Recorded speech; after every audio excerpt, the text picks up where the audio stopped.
Hello students, हमारा आज का टॉपिक है matters in our surroundings. Class 9 science का पहला चैप्टर है। पहले ये समझते हैं मैटर क्या होता है। Everything in the universe which we see are made up of matters. इस यूनिवर्स में जितनी भी चीजें हैं, कोई भी मटेरियल जिन चीजों से बना हुआ वो मैटर्स कहलाता है।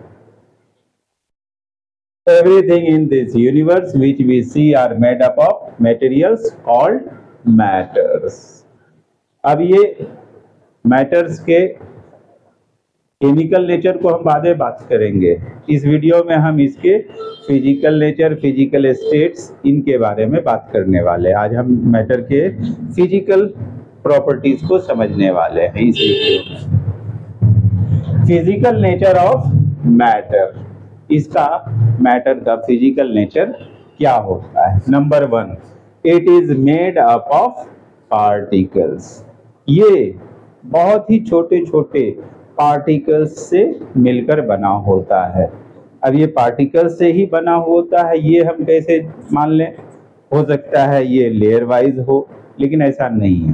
पार्टिकल से बना है, इसे जांचने के लिए हम एक गिलास पानी लें। पानी भी मटेरियल है, उनके भी मॉलिक्यूल्स हैं, उनके भी पार्टिकल्स हैं।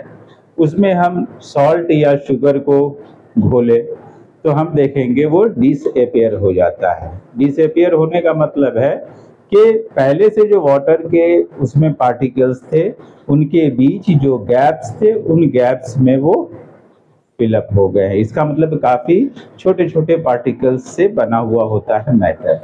तो पहला ये है कि matter is made up of particles. दूसरा, इन पार्टिकल्स के कुछ खास नेचर है। वो क्या क्या नेचर है? ये पार्टिकल्स बहुत ही स्मॉल है, बहुत ही छोटे होते हैं। इतने छोटे होते हैं कि दूसरे मैटर के पार्टिकल्स के गैप में वो फिलअप हो सकते हैं। दूसरा, इन पार्टिकल्स के बीच स्पेस होता है। जैसे देखिए, सॉलिड में हर पार्टिकल के बीच स्पेस देखने को मिल रहा है। कम होता है लेकिन सॉलिड में भी मैटर्स के पार्टिकल्स के बीच में स्पेस होता है।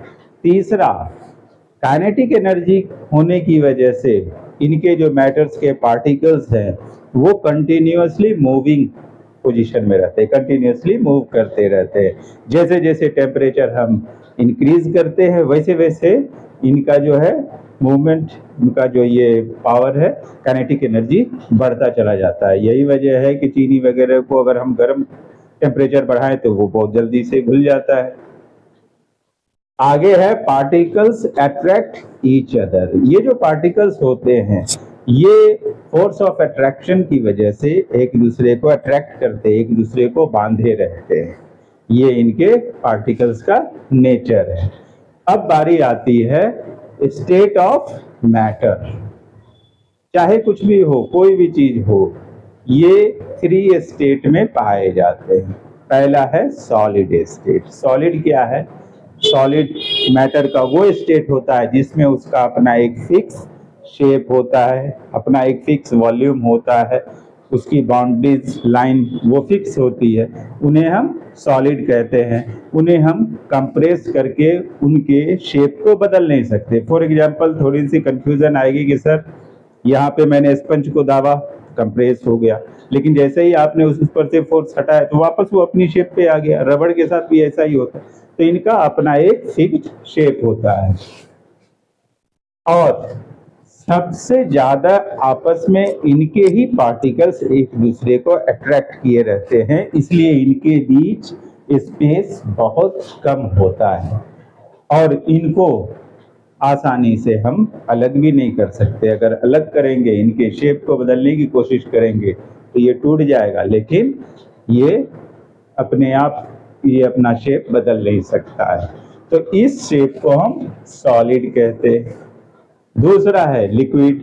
लिक्विड में जो इनके पार्टिकल्स होते हैं वो इतने ज्यादा क्लोज टाइटली पैक्ड नहीं होते हैं, they are free to move. यही वजह है कि हम लिक्विड को जैसे बर्तन में डालते हैं वैसा शेप वो ले लेता है। तीसरा है गैसियस स्टेट। इसमें पार्टिकल्स काफी दूर दूर होते हैं और इनको कंप्रेस किया जा सकता है। सॉलिड को कंप्रेस नहीं किया जा सकता, लिक्विड को कंप्रेस नहीं किया जा सकता। जैसे एक बोतल में पानी भरना है तो पानी उतना ही आएगा जितना उसका वॉल्यूम है।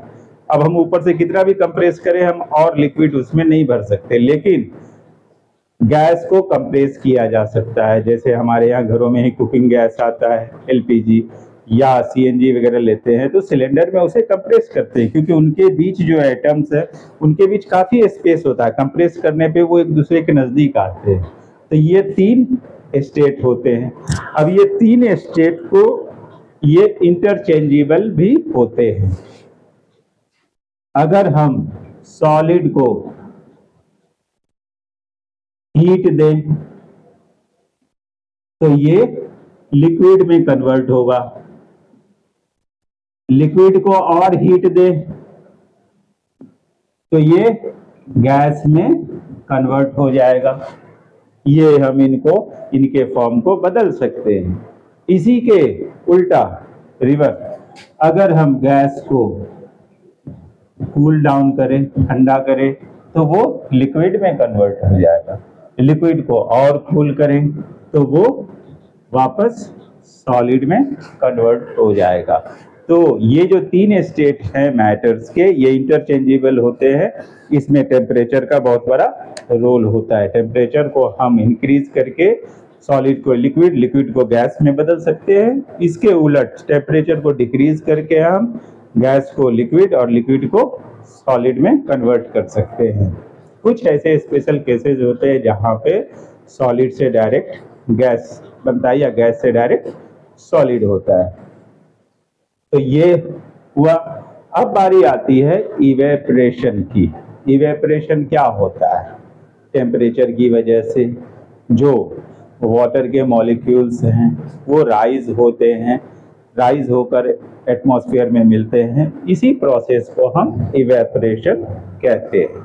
इसमें भी हीट का बहुत बड़ा रोल होता है। Speed increase with surface area. पहली बात, ये इवेपोरेशन होता है, जितने बड़े सरफेस एरिया में लिक्विड फैला होगा उतनी ही ज़्यादा स्पीड वहाँ इवेपोरेशन होगा। जैसे एक छोटा सा कम चौड़ाई वाला गहरा जो है सो एक गड्ढा कर लिया गया, उसमें पानी भर दिया गया तो उसे इवेपोरेट होने में टाइम लगेगा, क्योंकि उस गड्ढे में गहराई बहुत है, वॉल्यूम बहुत है, लेकिन उसका सरफेस बहुत कम है। इस वजह से इवेपोरेशन कम होगा। लेकिन उसी वाटर को, उतने ही वॉल्यूम के वाटर को अगर एक लार्ज सरफेस एरिया में फैला दिया जाए तो इवेपोरेशन बहुत तेजी से होगा, फास्ट होगा। मोर ह्यूमिडिटी डिक्रीजेज इवेपोरेशन। इवेपोरेशन की स्पीड को एयर में ज़्यादा ह्यूमिडिटी हो तब भी वो कम कर देता है, क्योंकि हर एक की अपनी एक होल्डिंग कैपेसिटी होती है। ऐसे ही एयर के अंदर भी मॉइस्चर की होल्डिंग कैपेसिटी है, ज़्यादा होने से वो इवेपोरेशन को डिक्रीज कर देते हैं। तीसरा है इवेपोरेशन कॉजेज कूलिंग। इवेपोरेशन की वजह से ठंडक भी आता है, हम ये भी जानते हैं। जैसे नेल पॉलिश को आप लीजिए, अपने पाम पे रखिए तो ये होगा, वहाँ पर आपके बॉडी की जो हीट है उसके साथ मिल जाएगी और आपको वहाँ पे काफ़ी ठंडा सा महसूस होगा। तो इवेपोरेशन की वजह से कूलिंग भी होती है। फॉर एग्जांपल, हम किसी भी ठंडे की एक बोतल ले आए, उसको लाके यहाँ छोड़ दें, कुछ देर बाद हम देखते हैं उसमें ढेर सारे वाटर ड्रॉपलेट्स जमा हो जाते हैं। ऐसा क्यों होते हैं? क्योंकि उसका जो सरफेस एरिया है वो काफ़ी कोल्ड है, उससे जो एयर टकरा रही है तो एयर में जो मॉइस्चर है वो उसके साथ कंडेंस होकर स्टिक हो जाते हैं और इस तरह से कूलिंग होता है। और ये कैसे हुआ? इवेपोरेशन हुआ है, वही इवेपोरेटेड पार्टिकल्स एयर में मिक्स हुए और जाकर उस सरफेस से मिले। तो ये है हमारे मैटर से रिलेटेड बातें। इसके बारे में और भी बातें हम दूसरी वीडियो में करेंगे। Thank you.